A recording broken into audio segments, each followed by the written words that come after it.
ሰላም ጤና ይስጥልኝ። ዛሬ እጅግ አስደናቂና አሳሳቢ መረጃዎች በአንድ ላይ ወጥተዋል። በሰሜን ኢትዮጵያ በድጋሚ ጦርነት ነጋሪት እየተጎሰመ ነው። ህወሓት በአዲስ መግለጫና በትግራይ ክልል በሀሳብ ውስጥ ነጻነት መታፈንን የሚያሳየው የ76 ዓመቷ ነባር ተጋዳሊት መታሰር መነጋገር ሆኗል። በተመሳሳይ ሰዓት ደግሞ ዓለም አቀፍ መድረክ በትላልቅ ሀያላን ሀገራት ፍልሚያ እየተናወጠ ይገኛል። ከሩሲያ ዩክሬን እስከ መካከለኛው ምስራቅ ያለው ቀውስ አደገኛ ምዕራፍ ላይ ደርሷል። እነዚህን ሰበር መረጃዎች ያካተተውን ሙሉ መረጃዎችን ወደ እናንተ እናደርሳለን። ቻናላችንን ሰብስክራይብ፣ ቪዲዮ ላይክ እያደረጋችሁ መረጃውን እንድትከታተሉ በአክብሮት እንጋብዛለን። አሁን በቀጥታ ወደ መረጃው እናልፋለን። አብራችሁን ቆዩ። ህወሓት የፌዴራል መንግስት በትግራይ ላይ ሌላ ዙር ጦርነት ለመክፈት እየተዘጋጀ ነው ሲል ከሰሰም።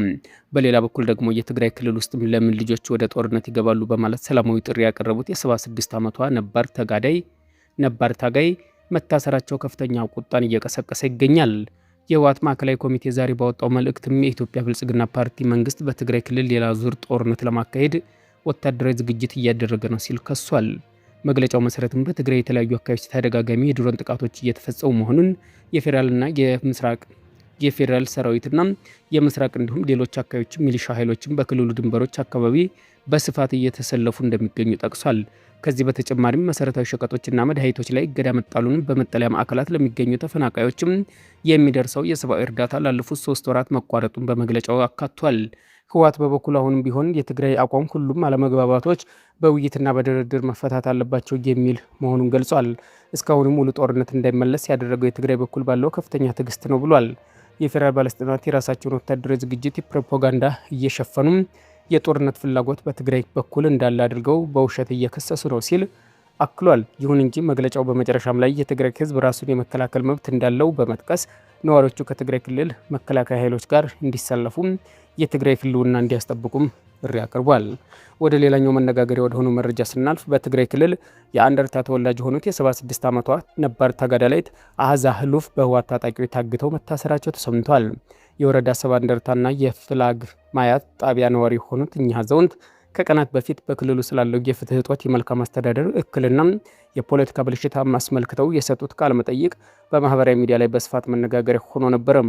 ይህን ተከትሎ ለምን ተነፈስሽ፣ ለምን ተናገርሽ በሚል መታሰራቸው ተረጋግጧል። የሰላም ጥሪ ማቅረባቸውና እንደ ሌሎች ጦርነት ነጋሪ ለመጎሰብ ፈቃደኛ ለመሆናቸው እንደሆነ ተገልጿል። የቀድሞ ህወሓት እስከ ዕድሜ ልክ የሚያስቀጣ አፋኝ ህግ መውጣቱ የሚታወስበት በዚህ ወቅትም የ76 ዓመቷ አዛውንትና ነባር ተጋዳላይት ለአመለካከታቸው ሲሉ ማሰሩ በብዙዎች ዘንድ ከፍተኛ ቁጣን፣ ትዝብትን እየቀሰቀሰ ይገኛል። እስካሁንም እናት አህዛ ህሉፍ በታጣቂዎች ተወስደው የት ቦታ እንደታሰሩና በአሁኑ ወቅትም በአካል ምን ሁኔታ ላይ እንዳሉ በትክክል አለመታወቁ አሳሳቢነቱን ጨምሮታል። ወደ ቀጣዩ መረጃችን ስናልፍ የዓለም ጤና ድርጅት ዋና ዳይሬክተር ዶክተር ቴዎድሮስ አድሃኖም ገብረኢየሱስ በደቡብ አፍሪካ በቅርቡ ያገረሸው የውጭ ሀገር ዜጎች ላይ ያተኮረ የጥላቻ ጥቃት አጥብቀው ኮንነዋል። ዋና ዳይሬክተሩ በጥቃቱ ሳቢያ በንጹሐን ህይወት ላይ መጥፋት፣ በሺዎች የሚቆጠሩ መፈናቀላቸውና በርካቶች ነፍሳቸውን ለማዳን ለመሸሽ መገደዳቸውን በይፋ አስታውቀዋል። ዶክተር ቴዎድሮስ ባስተላለፉት ሳምንታዊ መልእክት የተከሰተው ጥቃት እጅግ ልብ ሰባሪ መሆኑን ገልጸው በጥቃቱ ሰለባ ከሆኑት መካከልም ቢያንስ 5 ኢትዮጵያዊና 5 የሞዛምቢክ ዜጎች ህይወት ማለፉን አረጋግጠዋል። ይህ አሁን የሚታየው ጥቃት ደቡብ አፍሪካ አፓርታይድ ስርዓትን ለመጣል በምታደርገው ትግል ወቅትም ኢትዮጵያን ጨምሮ ሌሎች አፍሪካ ሀገራትም ያሳዩትን ታሪካዊ አጋርነት የካደ ተግባር ነው ሲሉ ኮንነዋል።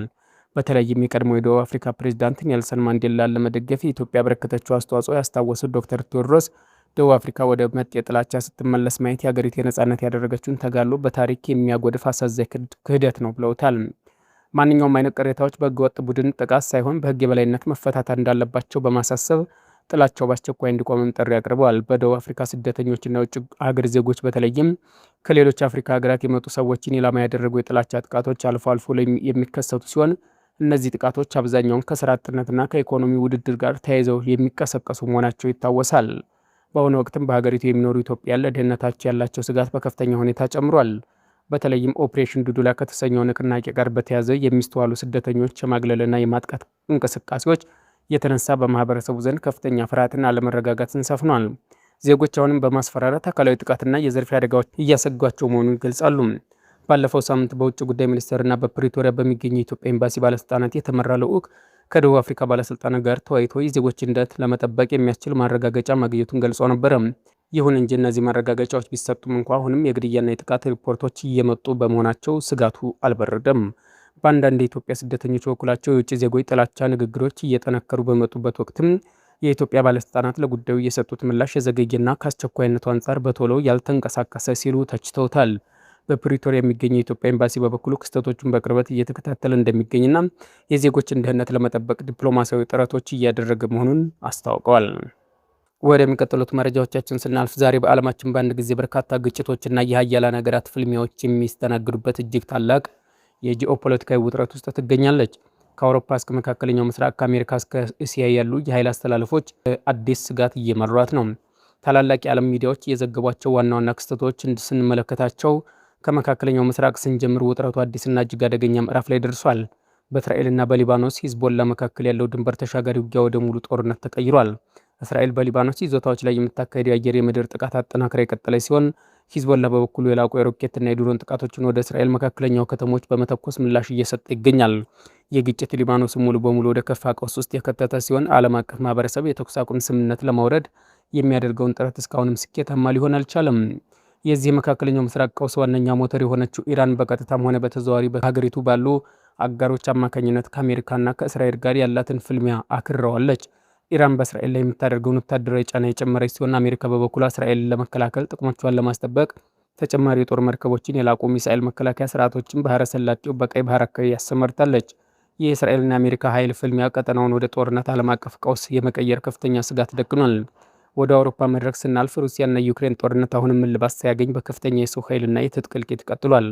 ሩሲያ በዩክሬን ይዞታዎች ላይ የምታደርገው እንቅስቃሴና የኃይል መሰረተ ልማቶች ላይ የምታደርሰው ጥቃት ገፍታበታለች። በሌላ በኩልም ዩክሬን ከምዕራባውያን ሀገራት የምታገኘውን የረጅም ርቀት ሚሳኤሎችና የላቁ የጦር መሳሪያ ድጋፍ በመጠቀም በሩሲያ ድንበር ውስጥ ባሉ ወታደራዊና የነዳጅ ማከማቻ ማዕከላት ላይ ጥቃቶቹን እየሰነዘረች ትገኛለች። የአሜሪካና የሰሜን አትላንቲክ ጦር ቃል ኪዳን ኔቶም አባል ሀገራት ለዩክሬን የሚሰጡት ወታደራዊ የገንዘብ ድጋፍ መጨመር በሩሲያና በምዕራባውያን መካከል ያለው ግንኙነት ከቀዝቃዛው ጦርነት ማብቃት በኋላ ወደ ታየው እጅግ አስከፊ የጠላትነት ደረጃ ወርዶታል። ሩሲያ የምዕራባውያን ጣልቃ ገብነት ተከትሎ የኒኩሌር መሳሪያ ዝግጅቷን በተመለከተ የምታስተላልፈው ማስጠንቀቂያ በዓለም ላይ ከፍተኛ ድንጋጤ መፍጠሩ አልቀረም። ይህ በእንዲህ እንዳለ አሜሪካ በሀገር ውስጥ ትልቅ የፖለቲካ ትኩሳት ውስጥ ትገኛለች። የአሜሪካ መሪዎች ትኩረት በእነዚህ ዓለም አቀፍ ግጭቶች መካፈል፣ በሀገር ውስጥ ባለው የፖለቲካ ክፍፍልና ኢኮኖሚ ጫናዎች መካከል የተወጠረ ሆኗል። ዋሽንግተን በአንድ በኩል ዩክሬንን የመደገፍ በሌላ በኩል ደግሞ እስራኤልና በታይዋን ዙሪያ ያሉትን ቀውሶች የመቆጣጠር ከባድ ዲፕሎማሲያዊና ወታደራዊ ሸክም ወድቆባታል። ከነዚህም ዋና ዋና ግጭቶች ባሻገር ዓለማችን በታላላቅ ሀያላን ሀገራት መካከል ያለው የኢኮኖሚ ንግድና ቴክኖሎጂ የበላይነት ሽኩቻ እያስተናገደች ነው። በተለይም በሰው ሰራሽ አስተውሎት ኤአይ እና ጥቃቅን የኮምፒውተር ቺፕስ ሳሚኮንዳክተር ምርት ዙሪያ በአሜሪካና በቻይና መካከል ያለው ፍክክር የዓለምን የንግድ መስመር ወደ ደህንነት ስትራቴጂ እየቀረጸው ይገኛል። በቀይ ባህር አካባቢ ባለው አለመረጋጋት ምክንያትም የዓለም ንግድ መርከቦች ይዞታቸውን ለመቀየር መገደዳቸውን በዓለም አቀፍ ደረጃ የእቃዎች አቅርቦት መስተጓጎልና የዋጋ ግሽበት እንዲፈጠር ምክንያት ሆኗል። በአጠቃላይ ዓለማችን በአሮጌው ዓለም ስርዓት መፍረስና በአዲሱ ባለብዙ ዋልታ መልቲፕላር ኃይል አስተላለፍ መፈጠር መካከል የምትገኝ ይመስላል። ታላላቅ ሀያላን ሀገራት ጥቅማቸውን ለማስከበር የሚያደርጉት ግፊት ትናንሽና በማደግ ላይ ያሉ ሀገራትን ለከፍተኛ ኢኮኖሚና የጸጥታ ስጋት እየዳረጋቸው ይገኛል። የቻናላችን ቤተሰቦች ለሰዓቱ የነበረ መረጃ ይመስል ነበር። ከቆይታ በኋላ በሌላ መረጃ እስከምንገናኝ መልካም ጊዜ ይሆንላችሁ።